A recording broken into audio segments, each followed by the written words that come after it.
The conversation with myself after was a surrender to what is rather than a fight against. Because I've spent my whole life running away from intimacy, and I was coming to a point of that same fight again. And I was like, okay, how long do you want to run?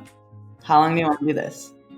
And so it was surrender to the discomfort of not running, because that's the harder part for me. Ketamine Connections, welcome back. I am so excited to bring today's conversation to you for so many reasons. Beyond the themes that we cover that are so relevant to so many major themes in psychedelic discovery and adventuring, today's conversation is with someone who had a transformation story with ketamine that has nothing to do with the ketamine space. She does not work in the ketamine space. This isn't her life mission. She is someone who was going through something and decided to come to ketamine to find relief, to find support, and then received the ripple effects of so much healing throughout her entire world, which is so cool. She talks about this in the show as well, how we are not segmented, right? You can't just come for romance and not expect it to influence other relationships, including with your team, including with your work and things like that. Nathania Stambouli opened up and shared so vulnerably in this episode. And one of the themes that she brought forth pretty early on in the conversation is this idea between knowing and really drop down, visceral, full body knowing. And I know that a lot of people listening to the show live in a state of doubt. You live in a place of overthinking, of over worrying, of having the same thoughts over and over. And that is something that psychedelic medicine offers. It offers this drop down. If you think of the ocean, right, to go down below the storm, right? The storm is happening on the top of the ocean. When you dive in and you go to deeper layers of consciousness, that's where the stillness is. That's where the knowing is. And that is something that Nathania was able to experience and communicated really eloquently in the conversation that we had. She talked about having an intention for every single journey that she went into, and how one of those intentions really caught her off guard, because I think it's really common. I've talked about this before. We have this hierarchy of emotions. We always want to feel the good. We don't want to feel the bad. And so a lot of us are geared towards the light, geared towards the, the goodness, the feel goods. And for some of us, myself being a part of that, and Nathania as well, we get to go down into the depths and we get to uncover what is keeping us from going there. And that is something that we spoke about in this episode as well, how she set an intention for feeling light and fluffy and amazing, which we love, and instead got taken into the depths to really uncover what was in the way of that, so that she could then transform to the lighter states of being. And with that, we also got to have a really beautiful conversation about how you can never be given more than you can handle. A lot of people coming to ketamine are scared that it'll bring up really bad memories, that you'll have an experience that you can't handle, that you'll see, feel, notice things that you don't know how to deal with. And that is something that Nathania really explains so well, how you are always given what you can handle. And also, as she talks about with this difficult journey that she had, that ended up being a light and beautiful journey, by the way, that it is that psychedelics always give you what you need, not necessarily what you want. And at the end of the day, we do always get what we want. It's just the way to get there is not always the way that we think it's going to go. Nathania also spoke at the end of the show about, the importance of preparation and integration, and how even with a master's in psychology, she really needed that coach on her side to ask the right questions, to guide her perspective on what she was experiencing, because we cannot do this for ourselves. And even when I'm working with deeply ingrained patterns, I am working with other people to help me through that, because I know enough about my subconscious mind to know that it's going to hide things from me. And that is common for all of us, not just me. And with that, we also talked about the power of contrast. When Nathania was taken into the depths of a really painful experience, something that she was avoiding, what she got on the other side was a really light and exhilarating state of being. And it is in that contrast that we get so much information. And when we're lucky and we're doing the work in the right way, what we also get is we get our choice back, because what we know about trauma is that it has us looping things. We talk about that a little bit in the episode. If that's something you want to hear more of, let me know and we can do a different episode on that as well. But once we are given that element of contrast, we have some element of choice that comes in that lets us make different choices. I would love to have more client transformation stories on the show. So if you or someone you know wants to come on and share your story, we love hearing these stories. And, it's not that you need to be in a certain place. We know that the work is never done. Even Nathania talked about how the work is ongoing and continues to unfold. And I know that to be true of me as well, even though I've been working to transform my subconscious mind for over a decade now and working with psychedelics for the past 7 years. So if you or someone you know want to come on the show and share your story, we'll link down below where you can fill out a form and write to us to let us know that you're interested. And for today, the conversation with Nathania Stambouli really is here to open something up for you. I hope you enjoy. Let's dive in. A lot of listeners of this show are new to ketamine. And honestly, if that's you and you're anxious or just someone who likes to feel prepared, then you know that ketamine can be beautiful and it can also be overwhelming. Most clinics will not tell you this, but preparing for ketamine is what turns a confusing, chaotic trip into a grounded, life-changing experience. The ketamine preparation protocol is your go-to guide to walk you through that door with confidence. I've used this exact framework with clients since 2021 to help you feel safe, supported, and ready. And the feedback is always the same. I'm so glad I had this before my first journey. So whether you've already started ketamine or you're about to, if you're wondering, what if I do it wrong? Just don't wonder, prepare. Head to the link in the show notes and get started with the ketamine preparation protocol so that you can get the transformation that you deserve. Nathania Stambouli, welcome to Ketamine Connections. Thank you. I'm so excited to be here. Me too. I have heard part of your story in other places, and today we'll start with the question we ask everyone on the show. If you can go back and ask the you before you started all this anything, what would you say? If I could ask. Ooh, I was like, if I could Oh tell no! myself If you anything. tell, no, you're right. Tell. I don't know why I heard if I could ask myself anything. I said it wrong. If I could tell, no, maybe I heard it wrong. If I could tell myself anything, it's that it's not just a thing that they say. You actually do have all the answers inside you. You just need to get out of your own way. And sometimes the getting out of your own way is not that simple. But when you do, you really do have all the answers. Wow. Now knowing that you have all the answers, is that correct? Now you know that you have all the answers inside of you? Yes. Now I have the experience of that versus prior to any of this, it was people tell you have all the answers inside you. And you're like, yeah, like I know. Like, right, we all have the answers. But like when you know, you're like, oh no, I see the answers. There's a different layer and level of knowing. It's so funny. I'm reminded of an experience I've had multiple times on repeat. Not in a while, but a long time ago when I started on this path of some of my teachers saying, "Oh, you have all the answers." I'm like, yeah. But can you just tell me anyways? Like, Totally. you say it, and then I'll let you know if that's true. Yeah, I'll confirm. Yeah. That's a big theme that I see in psychedelic medicine is the like knowing like the upper sort of conscious mind knowing, and then when it drops into the body and that like that like knowing that comes through. Yes. What is that experience like for you? It's like it's like seeing something. Once you see it, you can't unsee it. There's this like undeniability to it. For me, it's both. It has been, depending on what the truth is that we're talking about, like what the thing is, the answer in particular. It's either like a deep sense of relief or like a deep sense of like, ah, shit.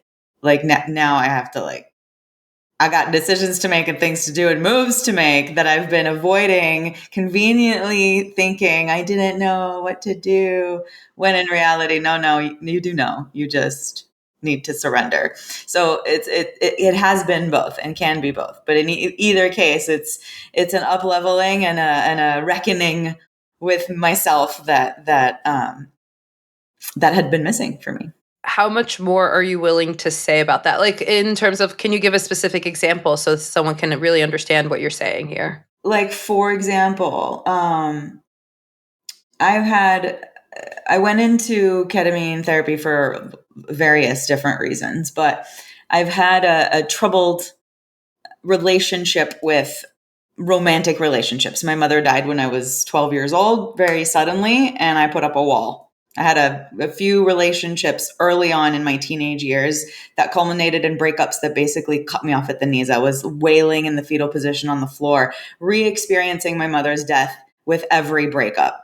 And like, I never fully processed it. And I just basically said, love is dangerous because when I lose it, like, I will be in the fetal position dying on the floor, and I just can't.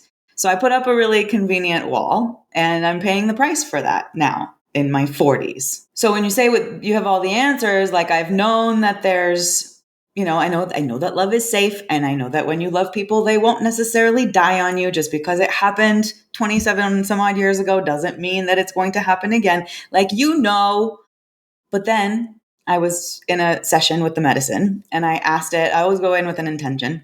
And I've played with different intentions and how to phrase it, because I also realized I can phrase it in such a way that I'm trying to control the outcome, and that doesn't work. But I had to actually do that in order to know it doesn't work. So I phrased very openly. I said, "Show me love. Show me love." I wanted the experience of love.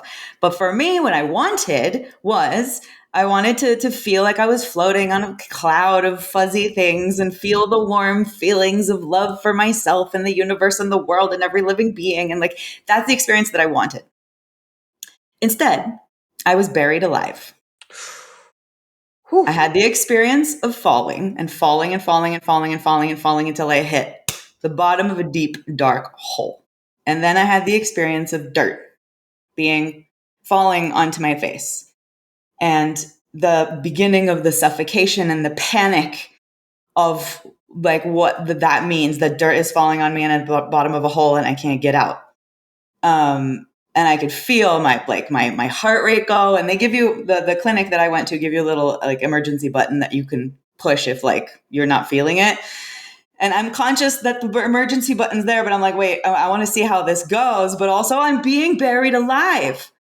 And in a moment, my brain went, you have a choice. It doesn't have to be like this. You don't have to feel like you're suffocating and you're buried. We're going to get out of here. And I had the experience, and all of this, obviously, I'm sitting in a chair. The experience is all in my head. I had the experience of turning into a little silver bullet. And that bullet pierced up through the ground, through the layers of dirt that had been put on me, through the dirt altogether, up into the sky. And I found myself just floating in the stratosphere among stars, this absolute feeling of euphoric bliss like I've never felt before.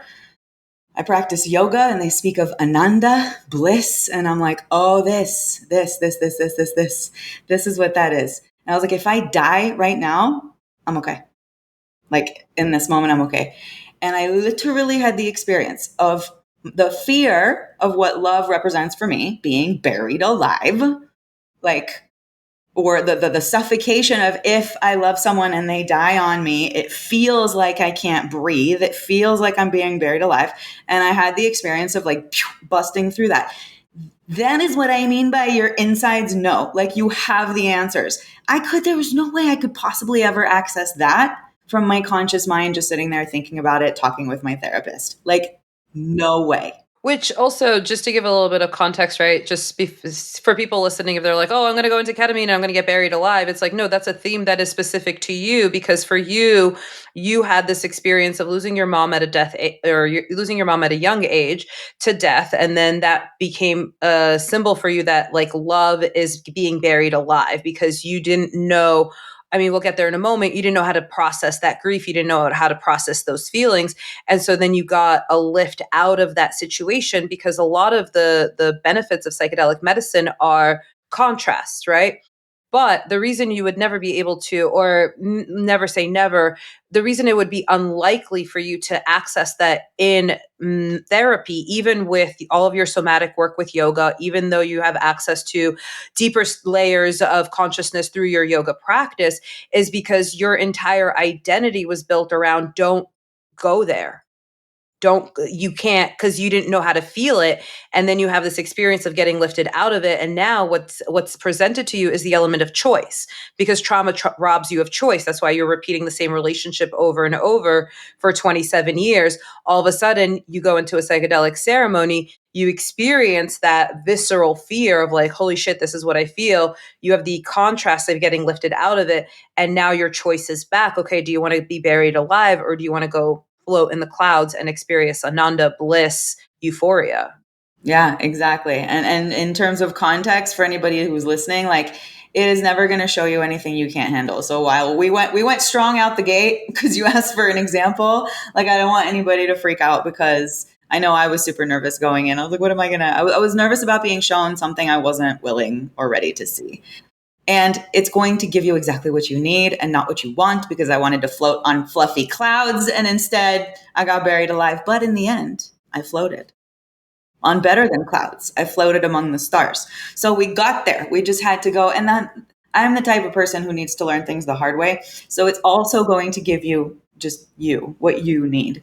Trust that It process. knows you. Mm-hmm. Absolutely. And it's like, if you're not a, light learner, fluffy cloud kind of person, right? There's no lesson for you there, right? You needed the lesson, and it knew exactly how to give it to you. Exactly. Which, by the way, we actually have a very similar story, and it's getting around the time of the year where I'll probably record another episode, because in November I'll celebrate 7 years without alcohol. And in that ceremony 7 years ago, it wasn't with ketamine, it was with a plant medicine. I went in with a similar intention of just like, I want to experience light and bliss and love. And I got taken to the basement of addiction, and it was just like, you're an addict, here's all the shit you're not looking at, here's what you need to do. And I was just caught in this loop of like, and then when I dealt with it and I got to the other side, then it showed me what's possible when I'm not living my life with those same numbing protective mechanisms. And it's been a journey ever since, honestly, because it doesn't happen overnight. I mean, what happens? Okay, so you have this experience, you get buried alive, and then you take a silver bullet magic carpet ride out of there into bliss. And then, like, what do? You go home and you take a nap, right? Like, how do Yeah. you, what happens after Journal, that? Yeah. journal and integrate and go, what does this all mean? Um, yeah.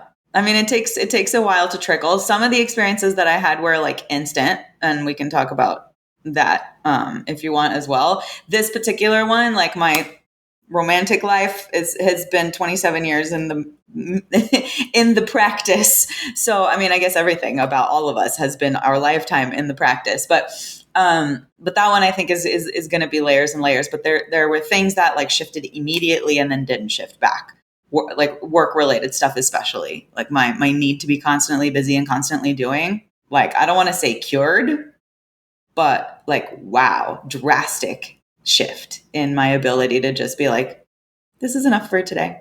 No, I will not work 16 hours. I won't, just because I said I won't. Oh, it's 2 p.m. I think I'm done today. That was unheard of unheard of for me. I want to get to the overworking thing, because I work with a lot of clients that are using overworking, because, and for me too, just for anyone listening, I've spoken about my story a bunch here.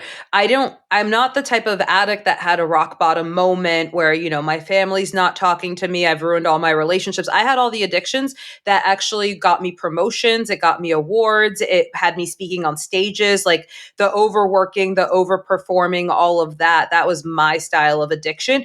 And I knew, actually, through my yoga practice, by the way, through my yoga and meditation practice, I knew I needed to get out of there, but I couldn't, because it was every single metric of success that society has prescribed to me, but it wasn't authentic to me.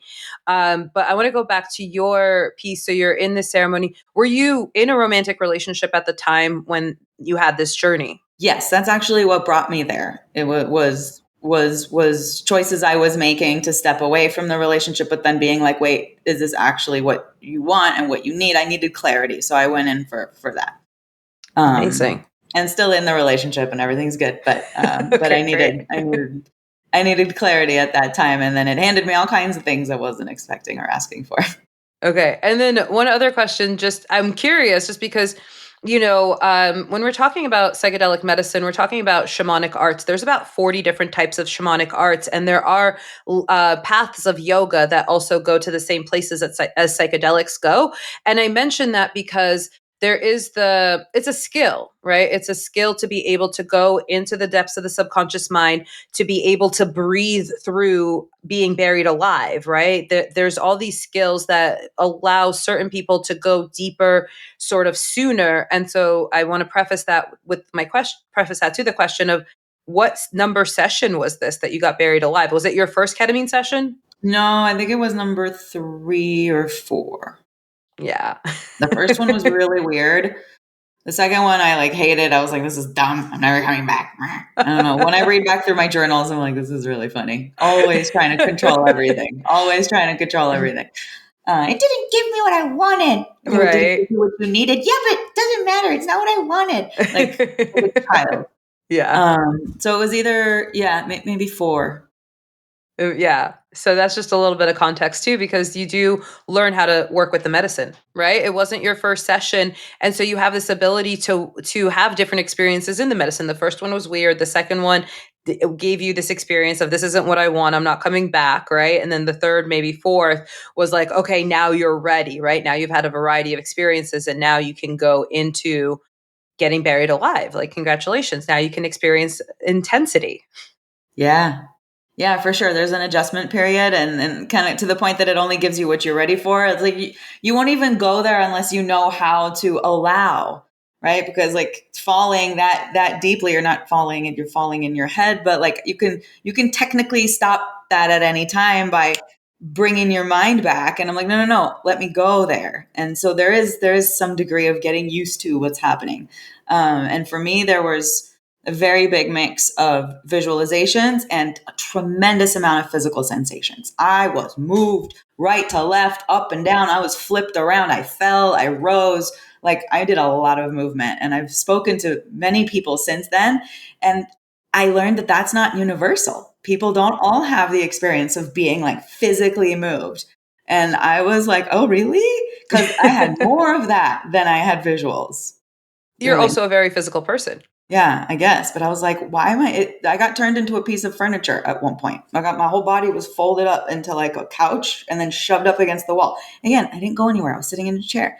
But my visceral experience was you just folded me up like origami and pushed me against the wall. How did so interesting. It is so interesting. And so you have all of these sessions. The romantic one opens up this integration window of, okay, so what was the integration like in terms of, were you then looking at things that you weren't willing to look at previously? Were you having conversations? What was the aftermath? The conversation with myself after was a surrender to what is rather than a fight against. Because I've spent my whole life running away from intimacy, and I was coming to a point of that same fight again, and I was like, okay, how long do you want to run? How long do you want to do this?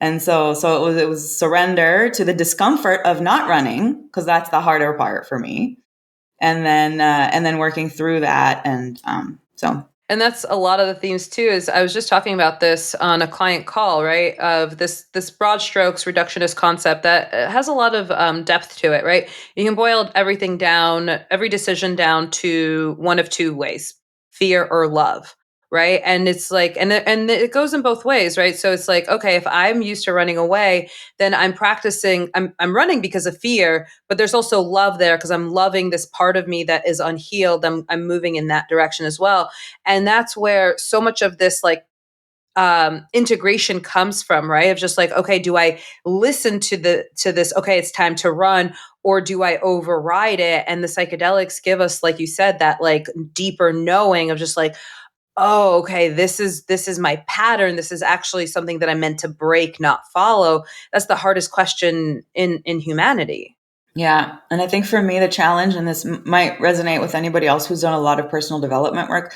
I've done a lot of talk therapy. They call it transformational leadership work, where like they take you deep into your childhood wounds and in like these seminar style things. I've done a lot of that. And I was starting to gaslight myself and like psychoanalyze myself, in that my insides were saying, no, I know deeply that this is true.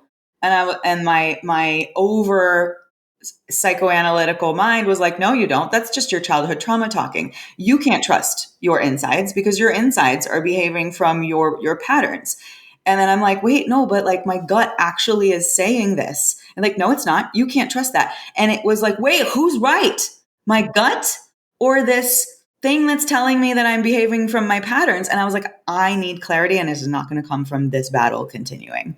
And so, so introducing a psychedelic or something that takes you out of your thinking mind and into, it just zooms out, total zooms out. And I'm like, oh, I can see much more clearly what part of me is which and which one's actually the one to listen to.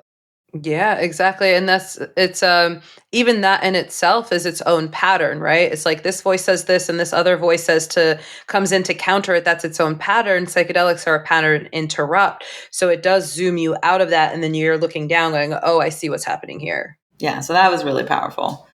And that has happened in multiple different ways with different like areas of my life. And it's just been, I kind of wish that it were something that I could continue doing on a regular basis as an exploration of the depths of my psyche. But while the clinic that I go to, the guy's super nice. He's like, you can come like once every 6 weeks to 2 months, but I don't want you to do it any more often than that, past the initial 6. And I'm like, yeah, because you can then, latch on. This becomes the new thing that you latch onto, but I'm just fascinated. I'm like, there's so much more to explore in there. And it happens in layers. And I've had the experience personally of, coming back to the medicine, and then the medicine's just like, did you do the thing we talked about last time? And I'm just like, no, it's fine. I'll get to that. Like, give me the new thing. Oh, yes. I relate to that as well. And then I'm just staring at the back of my eyelids, and it's just like, come back when you've done the thing. It's like the path unfolds one step at a time. Like, yes, we are quantum leaping and we're timeline hopping by, having this zoom out moment, having this clarity. Like, we are switching the path that we're on, and nonetheless, that path still unfolds one step at a time. Yes. And I think it's important to note that it doesn't preclude us from doing the work. And part of me was like, yes, I can just take drugs and then skip the work. It's not how it works. Damn it. It would be nice if it were. But all it does is make the work more accessible, more visible, easier to do, make you more willing to do it, clarifies the path, all kinds of things. But we still have to like get in there and walk the talk. So yeah, you're absolutely right. And it'll keep showing us the same thing until we're ready for the next step. Have you ever had the pleasure and delight of meeting someone who sits with medicine at a cadence of once a month or more? The coach that I work with for Okay. my ketamine, that she does. Okay, Yeah. amazing. I've met. I used to live in Sedona, actually. I know you're in Arizona, and so I lived in Sedona. And some of the people that I met that were sitting with medicine but not integrating were very interesting beings. Because it just turns into like, just get together and do this. It turns into like an almost like entertainment when it's not brought to earth, right? It's like, oh, I know what I'm supposed to be doing. I know what I'm supposed to be doing. Yeah, I'll do it. But let me just get one more ceremony. Let me sit with one more ceremony. And then without the integration, it's not actually on earth, right? It's for those of us that are on this muggle human path, right? Like those of us that are here in human bodies having a human experience. These psychedelic experiences are meant to influence, like you said, to make us do the work or help us. They don't make us, but to inspire us to do the work so that our lives change, so that we can ripple to our communities changing, rather than just, we're not, most of us are not medicine men or women or humans, whatever, designed to just constantly be going to other realms in that way. Yeah, true. So it's really about like, okay, great, you had this insight, and like you said, you could have the insight in a seminar, you can have the insight on a walk in nature, you can have the insight in a yoga class, right? And you could have it in a psychedelic ceremony. What are you going to actually do with it? Yeah, and that's the hard part. And that's where I was like, we all kind of know the answers, right? We know what we need to do to heal, to take the next step in our lives, and we don't. And so sometimes when you come face to face with an experience like ketamine, you can't lie to yourself, and like it becomes a real lie to yourself if you don't follow through and if you don't do the work. I have a working theory, and I spoke about this like early on in the podcast last year of how sometimes the psychedelic medicine is actually a permission slip for us to do the thing that we don't want to do, because it's like, okay, even with ketamine being legal and, now I'm hearing about more insurances covering it and things like that. Nonetheless, it's like, oh, I'm not going to go through this intense experience and come out on the other side. So it almost turns into like, oh yeah, well now I know, even though you knew, but now it's like, but now I know. Yeah. It's such a beautiful, I see it time and time again. People are like, oh yeah, I knew I was supposed to, make this big life change, which we also talk about in the integration space, that big life change, whether it's, shifting a relationship or a career or family dynamic, whatever it is. Great. Like, let it land in your system for, I personally say 3 to 8 weeks, because if it's a big life change, it'll still be there. When I left my psychedelic ceremony and I was like, okay, it's time for me to move on from my 10-year career and make all these changes towards, something that is more aligned with my next step, with my next person, the next version of myself. I took about 4 months to make that decision. And then I was like, okay, yeah. And in that time, I quit all of my addictions all at once, which I definitely don't recommend, because I unraveled. Those things were there for a reason. I completely unraveled, but it was exactly what needed to happen. I'm also not a delicate, like, receive whispers of lessons kind of human, kind of like you. No, it's the boulder writhing on the floor. Just, yeah, I'm sorry you had to rip the band aid off like that, but look at where you are now. Worth it. Exactly. I've had so many conversations with like my spiritual support squad is what I call them. And I'm like, I promise I will listen to the whispers, just like say them a little bit louder and I'll listen to them. Just And a little louder. you don't need to smack me upside the head anymore. You could just like, I promise. And it's gotten, I will say, what, 10-ish years of walking this path, it has gotten better, and it's also because I know the consequences, right? Like, now that you know what the truth feels like in your body, right? Your life is different. Yeah, It it can't makes not it a be. lot easier to take action.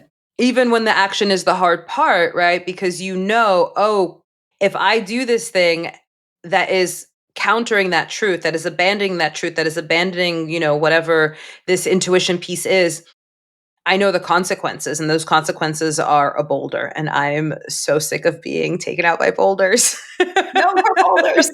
No more boulders. So true. So, okay, so I'm piecing together the points of your story now.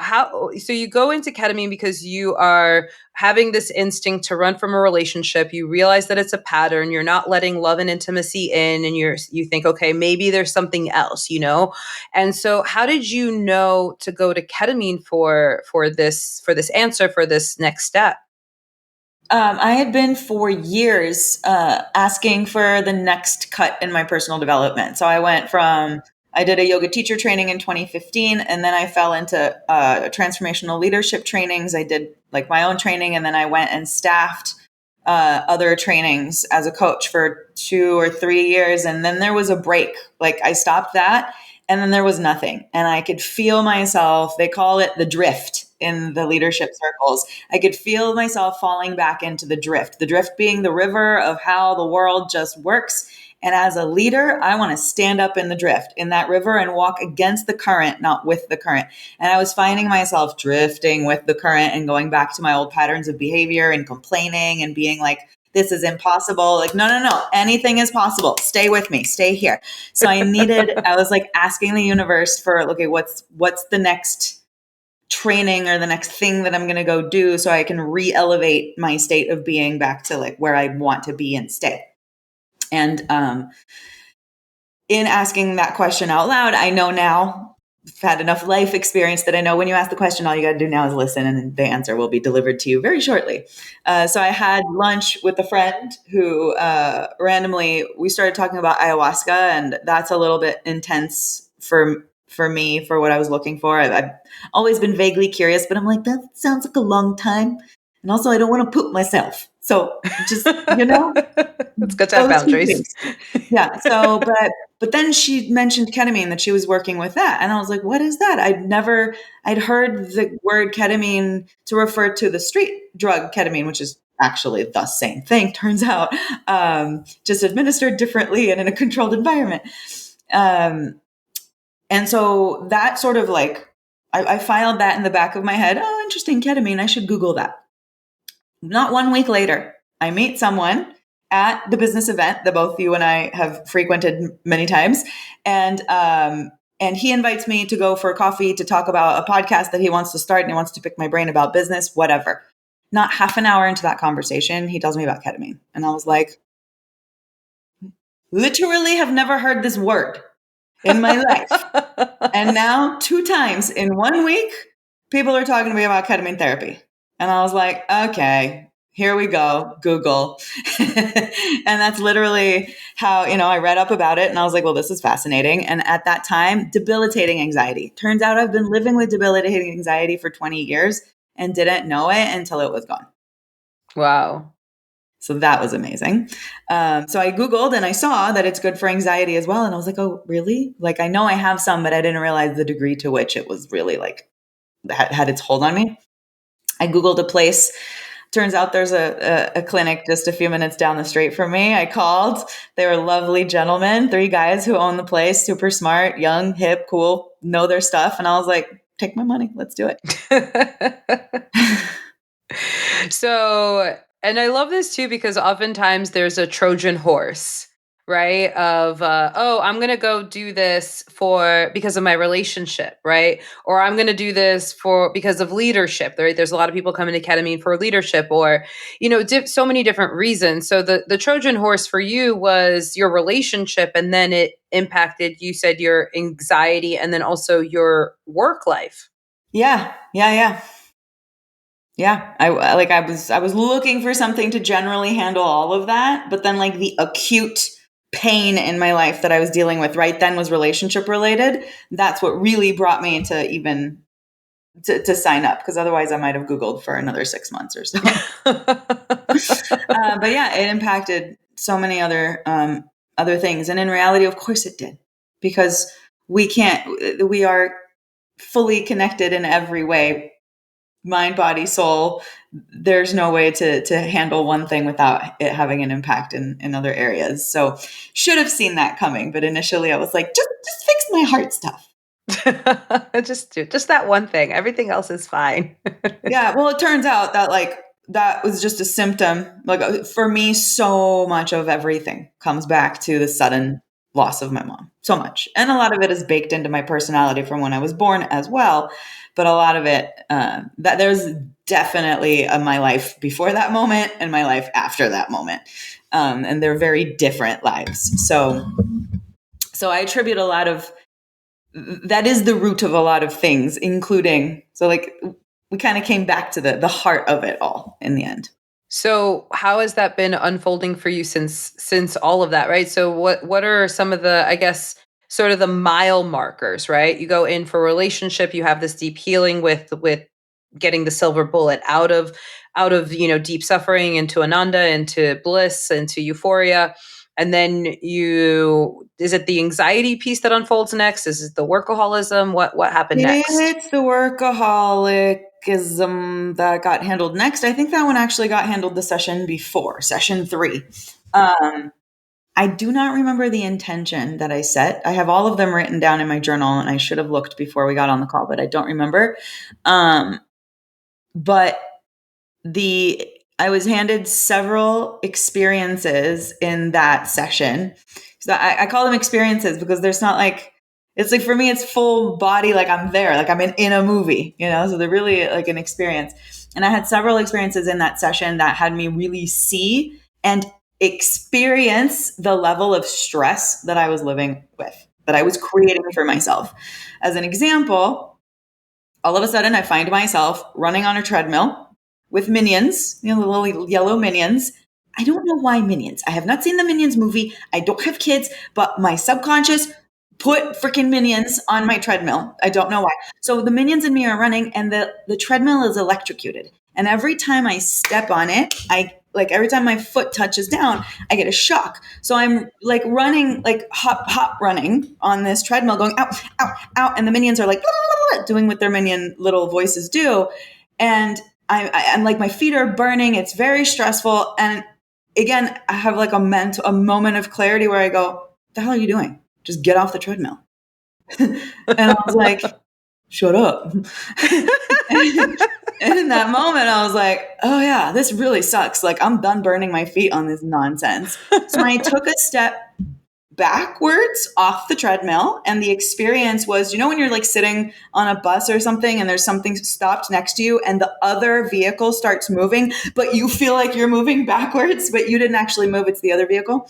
Hopefully I'm not the only one who's had that feeling. Oh, absolutely. I just had it 2 days ago. I step off the treadmill and I have that feeling of moving backwards, but really I didn't. It's the treadmill that kept going. And I see it, like, I don't know why that's even a relevant detail, but it felt important to say. And the treadmill just goes away in the distance with the minions still on it.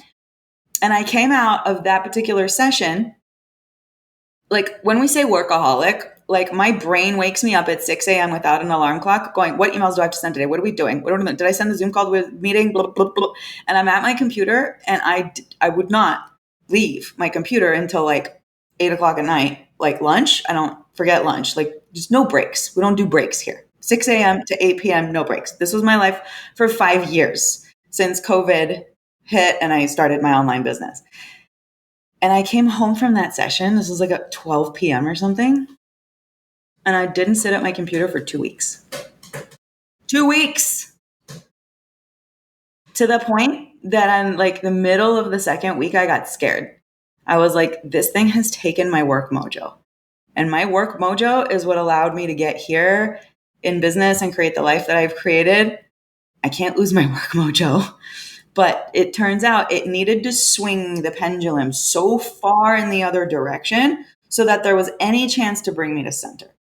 Because without taking me completely out, there was no discovering balance, right? It couldn't take me from workaholic to like just a little bit less workaholic. It had to take me to like, I don't even want, like, I have anxiety just thinking about my computer. And then eventually after like 2.5, and they say the ketamine stays in your system kind of working its thing for like 3-4 weeks. So just about the time where it started to wane, I was like, oh, I'm now interested in going back to sit at my computer. But since that day, this was like in February, I'm done working at like anywhere between 1 and 3 p.m. And that was unheard of for me. I'm the type of person that will hire a team and then not let them do their job and then take pride in being the first one there and the last one to leave. Yeah. And then get kind of pissed off when everybody else is taking time off. How dare you? I'm not taking time off. Like, this is nothing to be proud of, Nathania. Like, okay. But like, I lived in that space for so long that it was hard to even see that that was not a good, healthy space to be in. But look how productive I am. Look at everything I've created. I'm like, yeah, and you're miserable and burnt out, stressed the hell out, and you're a minion on an electrocuted treadmill, and you don't even see it. Yeah. What did you do for those 2.5 weeks that you couldn't work? I am obsessed with myofascial release. I don't know if you're familiar. Oh my gosh, totally. So I was doing some personal development work a few years ago, and I discovered that the fascia system and the emotional body are so very intricately connected. And I started working on my fascia with massage balls and ended up, like, while I was doing the emotional, like, clearing stuff, I ended up unlocking the splits for myself. After like 2 weeks of working with MFR, I could not do the splits. Like, there was no way. I thought for sure I was going to die without ever having done the splits. Nope. Little MFR, lots of crying, the splits. Like, like the body just released and allowed. And so I spent 2 weeks rolling around on foam rollers, massage balls, and doing absolutely nothing. Oh, myofascial release is one of my favorite things. Have you heard of the melt method? Yes. That's my jam. It's been my jam for like 6 years. I love rolling around on balls and foam rollers and just getting into these weird shapes and like breathing into parts of the body that I didn't know existed until I started doing this weird stuff. Yeah.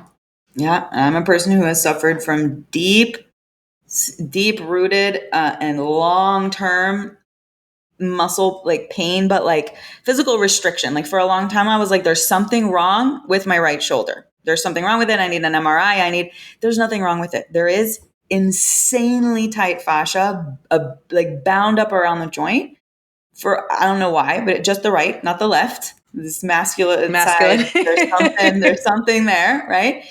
And just I've been doing a tremendous amount of work on it, and it's gotten like a lot better, but it has given me like I have a relationship with my body that I didn't have before. I can almost mentally tap into what part of my body has an issue and then like know where to put the balls. It's crazy, but I've been rolling on balls now for like 6 years or so. And I do it every single day. There has not been a day in those last 6 years. I got balls everywhere, in my car, in my bed, Same. on my desk. Same. I cut my melt roller last year. I was doing a lot of travel and I cut it to the length of my suitcase so that I could take it with me. Brilliant. Yeah. Yeah. And we have the tools to heal ourselves. Truly, like I have not gone to any sports massage therapist or even massage therapist, or I used to go to the chiropractor constantly because very athletic yoga teacher, standing upside down all the time. I would pull things and take things out of alignment.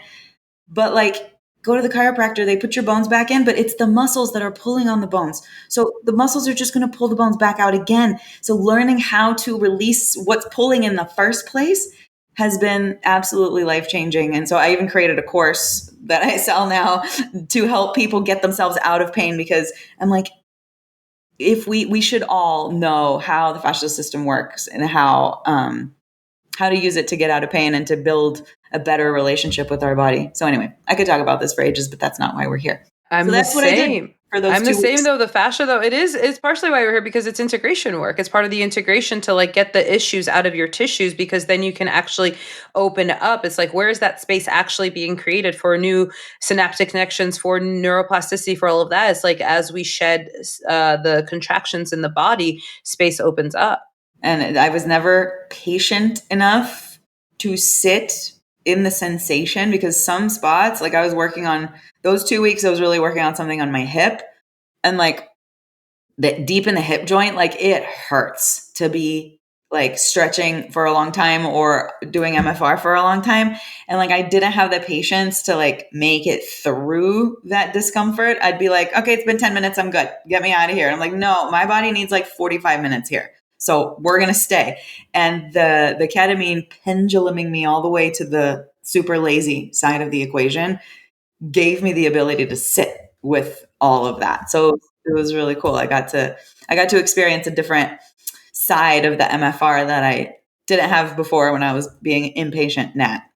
Yeah. Well, it's so interesting because there is something that I say often, especially in my first session with clients, which I now have like in a self-paced guide, that ketamine will not solve your problems. It'll make you solving your problems possible. Right. So before you had a capacity of 10 minutes and now it's like, but you knew that you needed more time, whether you knew it consciously or subconsciously. It's just like, oh, you knew you were running away from it, right? Isn't that what they say? The way you do one thing is the way you do everything. Everything. So it's like, oh, you're running away from this. And then all of a sudden the ketamine's like, oh, you know what? Well, I can't even sit at my laptop. So I might as well just like sit here for 45 minutes and like get in and do this for myself. It's not doing the work for you. It's actually inspiring you to do the work that you know on a deeper level you're supposed to be doing. We know. Yeah. And I just wasn't willing or able. And it kind of opened up that possibility. Yeah, for sure. And so you're still in the relationship. It's going well. You're no longer working 16 whatever hours a day. You're actually taking time to enjoy your life. And so if you had to describe your life before and your life after, what would you say if there was like a little montage sort of thing? I'm not going to give like the sexiest answer, but there's a layer of trust and a layer of ease that was not there before. Prior to ketamine, I was deathly afraid of losing everything that I have. That included a romantic partner, hence, if we run away first, we can't lose what we choose to leave behind. And with business, I went from being a starving yoga teacher slash studio owner that made basically no money to creating a 7-figure business, 7 figures a year business, which is like, I'm sorry, I did what? What happens when I lose it all? Because now I've gotten used to this. And I watched my father lose everything that he created when I was a teenager. So I have like firsthand front row seat to what it looks like when you have to completely transform your lifestyle back to how it was pre. So I lived my life with this underlying anxiety of waiting for the other shoe to drop. And I lived my life with like not trusting that what I've built is sustainable, that I've actually built a machine that can function without me, thanks to our our business coach. Um, and and I didn't trust. Like there's a certain level of like, if I step, a certain level of ego too. If I step away, everything will fall apart. And actually, no, this year since the ketamine, I've really empowered my team to like shine in their roles. I've done less than I've ever done before in the company. And I'm like, I'm experiencing ease and I'm experiencing trust. And that's like trust in them, trust in myself, trust in what I've built, and ease that I actually can now like take the foot off the gas a little bit and enjoy the fruits of the 5 years of hunkering down and staring at my computer for 16 hours a day. Like I get to enjoy the fruits of that, because otherwise what was it all even for? I'm curious why you think that answer is not sexy. I don't know. Maybe it is. I think it's super hot. Wait. To Yeah. have like that level of self-assuredness, it's like, oh my gosh, like what is it that we're all looking for, like outside of ourselves, is if not trust, right? Okay, just give me the answer and then I can trust the path forward. Just tell me how it'll all turn out. Let me read the last page of the book so that I know that it's worthwhile, right? Just tell me that it's all going to work out. And to sit here and just be like, I'm good and I have that within myself, and I have not only the trust within myself that everything will work out, whatever that looks like, because we all have ideas of like, oh, right, that control issue of like, when I say work out, it means this, you know? You heard? Like, but having that like, I know I'm good no matter what, and then I can actually enjoy myself and actually be a human having a human experience rather than this the treadmill that's electrifying you with minions on it. Totally. Yeah, and I think you hit on something as well that I didn't say, but that really is at the core of it. It's trust in self, right? Because the common denominator with all of the things is like, if I created it once, I can create it again, whether it is a relationship, a business, healing a relationship with someone in my life or in my family. Like we can always begin again until we're dead. And yeah, like I feel like nobody can take away what makes me me. And even if I lose all of what I've created, I'm still here and I have the capacity to create something new if I want to. And I was giving my power to all of the things and all of the people. But what if I lose this and what if I lose that and what if this person and what if that person? And I was like, no, it's all right here. And it's also the experience that you had to actually feel the thing that you were running away from feeling. So now it's like, it's not, you're not afraid of losing your business. You're not afraid of losing your partner. You're afraid of the feeling that you didn't know how to feel, that you now know how to feel. And so then it's like, all right, bring it on. Let me play a bigger game, because I'm no longer the mental load. Nobody knows this until you have the experience of freedom from it. The mental load of holding yourself back, of like having a closet full of unprocessed shit that you're just like, anything but this, right? People are like, oh, I'm scared that ketamine's gonna make me feel something. You're like, no, you are already feeling it on a daily basis and numbing it with overworking, over alcoholing, whatever, like all of these numbing devices. It's like you're already living your worst nightmare, and to just open up the closet and face that monster and go, oh, it's you. We could be friends. You want to go to yoga class? Yeah, and I will say that's so powerful what you just said, and so much of that integration for me happened after the fact and not in session. Like there was one day, I think it was after session 4 or 5. I don't remember exactly, but I came home and my normal thing, if I start crying about whatever, it's like I'll have like a few tears and then it's like, okay, we cried, let's get on with our day. And I sat on the couch and I don't know what I was texting with my boyfriend and he said something, I don't even know, it wasn't like of anything earth-shattering, but it triggered tears. And I found myself, okay, having my few moments of like, and I was about to text him back to continue the conversation. And I caught myself, I was like, you are shutting this down right now. No, you need to go here. So I texted him back, I'm having an emotional meltdown. Everything is fine. I will text you when I'm done. And I put the phone away and I went in and I cried. I am so grateful I live alone in a house detached from other houses. I wailed like I have not wailed ever. I was like the lady in the movies whose lover just gets shot down and she's on her knees in the rain screaming. Like I was that lady on my couch by myself. My cats were looking at me like, what is wrong with you? And it kept coming and coming. And I had multiple instances of like, okay, Nat, this is enough. You're good. And I was like, no, shut up. I'm going to keep excavating. And I would literally sit there. It almost felt like I was constipated. I would sit there. It would like stop for a second and I'd be like, go get it. Go get it. It's in there. Go get it. And I'd be like, and I would start another wave of crying. And I had never in my life sat down and just intentionally cried. Like that's what we're doing right now. For the next however long, the goal is cry as much as you can. I had never done that, not given myself permission to do that, not had the idea to do that. And I cried and it was probably like close to an hour of just like emptying. And I can't tell you how good it felt after I was on the couch. I felt high on like all the drugs. I was like, oh yeah. But I had just released, and it happened one more time after the final session. It hasn't happened since. Like I haven't felt the need to purge like that.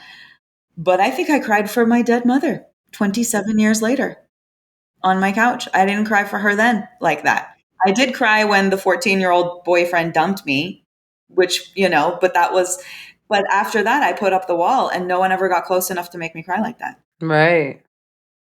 And I was like, wow, that was amazing. And so much freedom, right? To be able to, and then to give yourself the permission, right?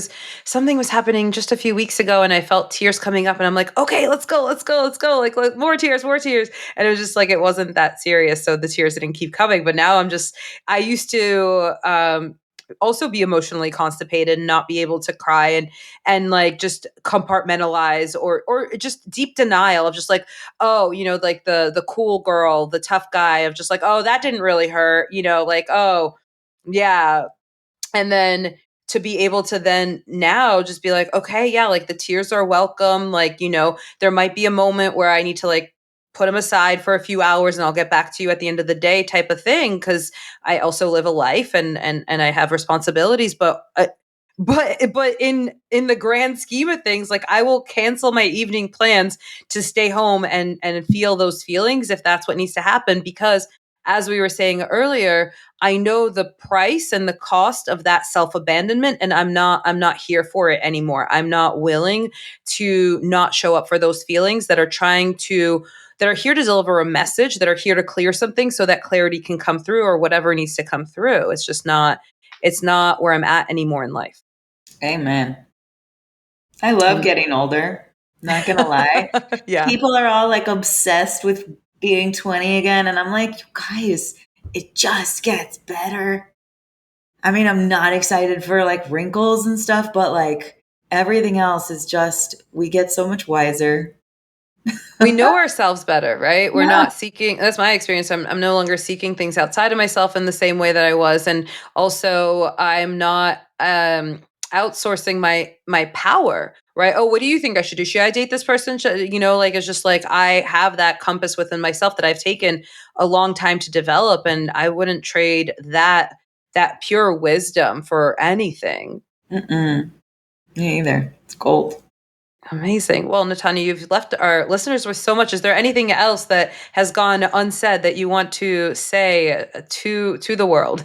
I think we covered most of it. I just want to say that if something is calling you to this, and if you're anything like me, I spun my wheels for probably not too long because I was in the acute like need to figure this out now with my relationship stuff. But if you're nervous or you're scared or like trust that something has called you here for a reason. You might not know the reason until you're through it, but there is something really magical about accessing the parts of yourself that are normally hidden unless you're able to access them in another way. And I think everyone deserves to know themselves in this way. So I honestly think it should be like part of a mental health journey for every adult.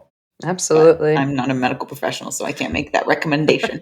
But I'm just saying, don't be scared. It's quite amazing. Or be scared and do it anyway.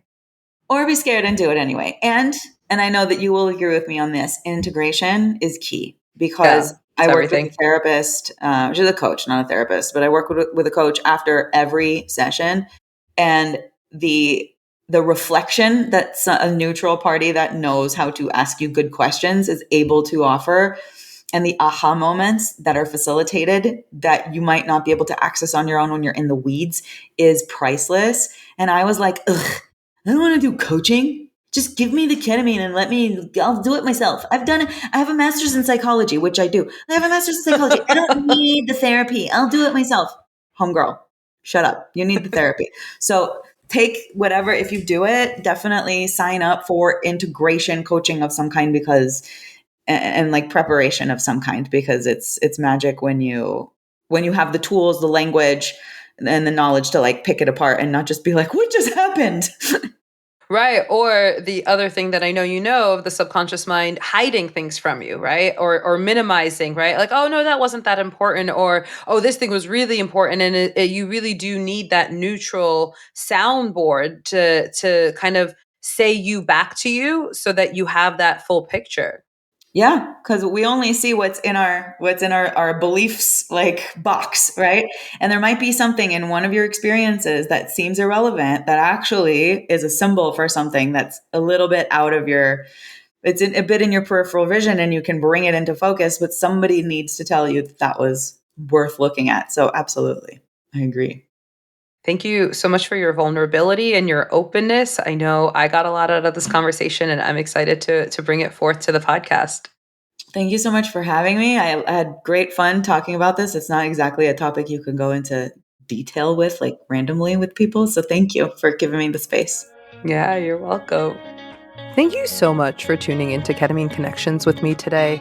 If this episode supported you, the best way to say thank you is by sharing it or leaving a review. And if you're enjoying the show and you want to connect more, I would love to see you on my newsletter. That is where I share behind the scenes insights, thoughtful guidance, and other parts of your ketamine journey. Never spam, always fun. And honestly, since getting kicked off of social media in 2024, it's where I share the real stuff. I share stories, tools, updates that I don't post anywhere else. So sign up at any of the links in the show notes, and you'll be the first to know when I'm hosting live Q&A or when I'm doing other fun things that are not available anywhere else. It's the best place to hear about it, stay connected, and grow together. All right, that is all I have for today. Thank you. Stay curious, and I'll see you next time.